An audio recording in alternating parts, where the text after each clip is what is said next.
Hey everyone, and welcome back to Healthy Days. My name is Melissa, and I create videos helping people out along their weight loss journey.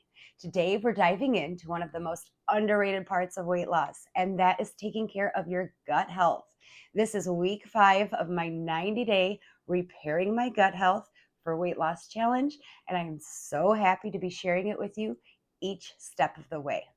If you're sick of counting calories, hitting the gym, or trying every new fad diet that's out there because you're still not seeing the results, this video might be the missing link, because when your gut health isn't happy, your metabolism, your cravings, your energy levels, and even your ability to burn fat, that's what takes the hit. And I think through the science-based research that I've done, we're definitely going to experience a breakthrough. In this video, I'm going to go over how gut health has impacted my weight loss journey personally, what I've been doing. I teach you about the meal planning and meal prep, what ingredients to be putting into your body, and how to meal prep for better gut health, which leads to your weight loss. I also share why this approach works and why it might finally get you the weight loss results you've been looking for. I know it's working for me. It's for anybody who's trying to lose weight, whether you're just starting out on your journey or maybe you've plateaued and you're just kind of sick of doing the yo-yo dieting that we've all been doing for years. I really do think that gut health, repair your gut health, is going to be your breakthrough. So if that all sounds good to you, subscribe to my channel. We'll get right into it. I've done a couple other videos, but I'll just recap. When we're talking about gut health, we're talking about the trillions of microorganisms that are living in your digestive system. This is your gut microbiome. These gut microbes play such a huge role. It plays a role in how efficiently you're going to burn the calories that you're taking in. It plays a role in how hungry you feel, how much inflammation is in our bodies. The gut microbiome has just completely been overlooked by all the other fad diets. It controls how your body handles carbs, fats, sugars. And again, I've done all the research for you. I'm just here to share it with you. And if your gut is out of balance, you have bad bacteria. You're going to experience constant cravings, slower metabolism, bloating, weight loss plateaus. Maybe you've been doing something that's been working, but all of a sudden you plateau. If you want to know why, it probably has something to do with the health of your gut microbiome. But when your gut microbiome is healthy, and that's what we're striving for, and that's where we're getting to, you have better digestion, more stable blood sugar levels, more consistent energy, reduced cravings. I've experienced better fat burning efficiency, and my overall mental clarity and my mood has improved. So I just hope that this is motivating and inspiring for you. I want to talk to you about what to actually include in your meals to support having, a healthy gut microbiome, because that's what's going to get you the weight loss. What I really focus on, even more so than protein or equally, is fiber-rich foods. Fiber gets overlooked, and fiber is what is feeding the good bacteria, and it gives you lasting fullness. Some of the fiber-rich foods that I incorporate are oats, veggies, beans, legumes, berries, whole grains. And I go over all of those in all of my recipes that I share with you in the videos. It's also important, as we've talked about, to include the fermented foods. These fermented foods just really go to work at improving your gut health, and they aren't talked about enough.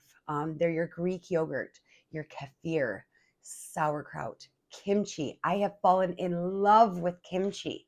I put it in everything now. Kombucha, miso.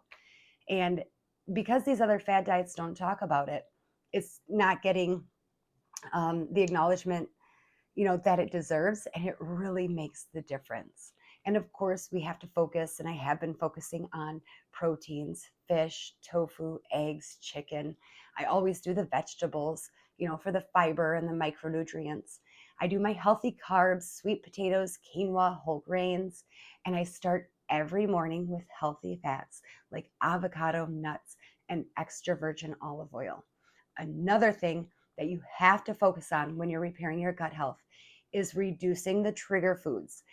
Now, you don't have to eliminate anything completely, but you have to be mindful of how much you're consuming of, I mean, obviously, the highly processed foods, sugary snacks, alcohol, artificial sweeteners, fried foods. We know these foods aren't good for us. So, as much as we can, we just need to start to wean them out. If I had to break it down step by step, so that you can get started immediately, I just want you to start creating the habit to do the meal planning and just creating gut friendly meals. I have all the recipes for you to follow. Pick simple meals and then just rotate these gut healthy meals throughout the weeks, throughout the months. For example, make up a Greek yogurt bowl for breakfast. Add Greek yogurt, berries, chia seeds, honey. Then for lunch, enjoy stir fry with chicken, vegetables, brown rice. A dinner example would be quinoa, salmon, avocado, broccoli with extra virgin olive oil. Be sure to be intentional about the fiber rich foods. Get it in a slow cooker chili with beans, tomatoes, veggies. All of these things incorporated together create such a healthy gut microbiome, and it is just going to send your weight loss soaring. So when you go to the grocery store, instead of going into those processed aisles, I want you to stick to the perimeter of the grocery store. That's where you're going to find your whole foods, your whole fruits, vegetables, all the healthier snacks. All of that is typically around the perimeter. Um, Also, be intentional to create the micro habit of meal prepping and meal planning. This keeps meals simple, and you can prepare them ahead of time so that you're not making a last minute, you know, bad choice.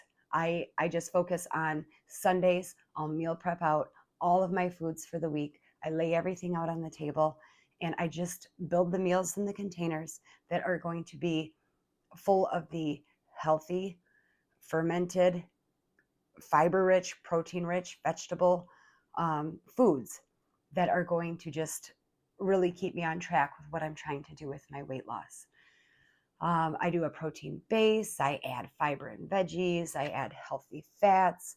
I always started, or I always now have started adding in the 30 plants a week. And these plants can be anything, not just fruits and vegetables, but also your spices.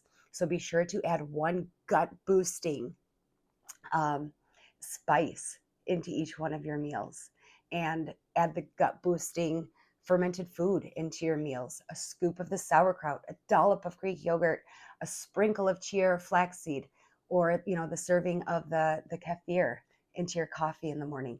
These little additions make such a big change in your weight loss, and that's where the science of it all comes in. We don't have to deprive ourselves anything, but we do have to be intentional to make these small changes that maybe we aren't used to. And a small amount makes such a big difference. What it's doing for you, the science-based research is it's reducing the inflammation in your body. Less inflammation in your body, it's easier fat loss because it gives you more energy. I don't really know how else to explain it other than that. Repairing your gut health also balances out your hormones. A healthy gut helps regulate your leptin and your ghrelin. This is your hunger and your fullness signals. So you naturally eat less without feeling deprived. And I think that's one of the biggest things when it comes to weight loss. We don't want to feel like we're deprived. So we need to have those hormones regulated, and we need to have our blood sugar levels stabilized, because this is going to give us less hunger spikes and cravings throughout the day. And it also leads to us not feeling so hangry throughout the day. And it's really going to stabilize that for us. My number one thing, though, in week 5 is kind of what it's been all along that I noticed week 2: improved digestion, less bloating, better nutrient absorption, and better performance in my workouts because I have boosted energy. Overall, repairing my gut health, by week 5 of this 90-day challenge It's the only thing that I can see is going to be sustainable. It's not another extreme diet, it's a lifestyle, and it makes healthy eating easier. And I'm preparing the meals so I make them taste good how I like them. And the reward is weight loss. Um, so if you want to lose weight and you want to have more energy and finally feel good in your body, improving your gut health to me is the most practical, powerful, and science backed ways to do it. If you found all of this helpful, please go ahead and hit that like and subscribe button. I'd love to have you part of this community. Share it with family and friends. I upload new videos each week. I take you through all my recipes step by step. And this week, drop a comment below telling me which gut healthy meal you're going to try out this week. Sometimes, even just that accountability of checking in with somebody helps when you're starting out with your weight loss. But as always, I thank you so much for watching, and I'll see you in the next one.